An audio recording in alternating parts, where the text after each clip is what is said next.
I was 18 years old when I got married. I belonged to a very conservative family, a Baloch family, where good daughters never say no to their parents. My father wanted me to get married, and all I said was, if that makes you happy, I'll say yes. And of course, it was never a happy marriage. Just about after 2 years of getting married, about 9 years ago, I met a car accident. Somehow my husband fell asleep and the car fell in the ditch. He managed to jump out, saved himself. I'm happy for him. But I stayed inside the car and I sustained a lot of injuries. The list is a bit long. Don't get scared. I'm perfectly fine now. Radius ulna of my right arm were fractured. The wrist was fractured. Shoulder bone and collarbone were fractured. My whole rib cage got fractured. And because of the rib cage injury, lungs and liver were badly injured. I couldn't breathe. I lost urinary bowel control. That's why I have to wear the bag wherever I go. But that injury that changed me and my life completely as a person and my perception towards living my life was the spine injury. 3 vertebrae of my backbone were completely crushed and I got paralyzed for the rest of my life. So this accident took place in a far-flung area in the outskirts of a very small province, Balochistan, where there was no first aid, no hospital, no ambulance. I was in the middle of nowhere in that hobbled car. Many people came to rescue. They gave me CPR. They dragged me out of the car. And while they were dragging me out, I got the complete transection of my spinal cord. I finally ended up in a hospital where I stayed for 2.5 months. I underwent multiple surgeries. Doctors have put a lot of titanium in my arm. There's a lot of titanium at my back to fix my back. That's why people in Pakistan call me the Iron Lady of Pakistan.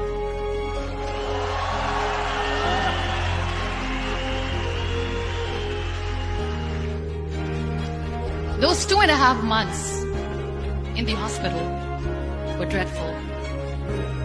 I will not make up stories just to inspire you. I was at the verge of despair. One day, doctor came to me and he said, well, I heard that you wanted to be an artist, but you ended up being a housewife. I have a bad news for you. You won't be able to paint again because your wrist and your arm are so deformed, you won't be able to hold a pen again. And I stayed quiet. Next day, doctor came to me and said, your spine injury is so bad, you won't be able to walk again. I took a deep breath and I said, it's all right. The very next day, doctor came to me and said, because of your spine injury and the fixation that you have in your back, you won't be able to give birth to a child again. That day, I was devastated. I still remember, I asked my mother, why me? And that is where I started to question my existence. Why am I even alive? What's the point of living? I cannot walk, I cannot paint, fine. I cannot be a mother. And we have this thing in our heads, being women, that we are incomplete without having children. I am going to be an incomplete woman for the rest of my life. What's the point? So my mother said to me, this too shall pass. God has a greater plan for you. I don't know what it is, but He surely has.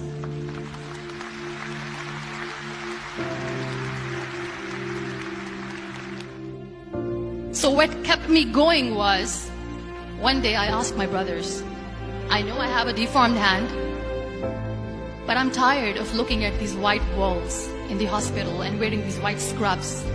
I'm getting tired of this. I want to add more colors to my life. I want to do something.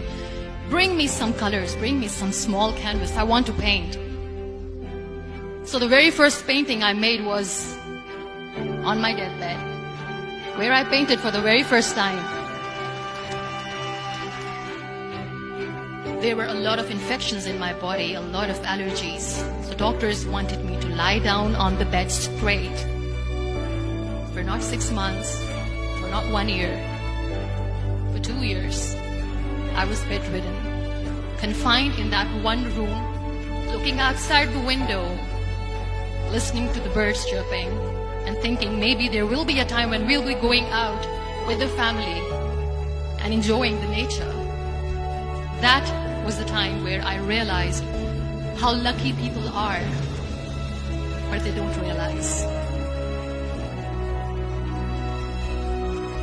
And you know how it all began?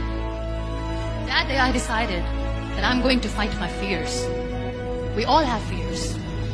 Fear of unknown, fear of known, fear of losing people, fear of losing health, money. We want to excel in career, we want to become famous, we want to get money. We are scared all the time. So I wrote down one by one all those fears. And I decided that I'm going to overcome these fears one at a time. Do you know what was my biggest fear? Divorce. It worked. But the day I decided that this is nothing but my fear, I liberated myself by setting him free. And I made myself emotionally so strong that the day I got the news that he's getting married, I sent him a text that I'm so happy for you and I wish you all the best. And he knows that I pray for him today.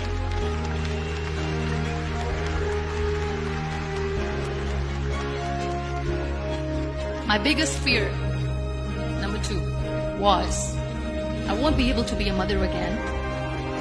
And that was quite devastating for me. But then I realized there are so many children in the world, all they want is acceptance. So there is no point of crying, just go and adopt one. And that's what I did.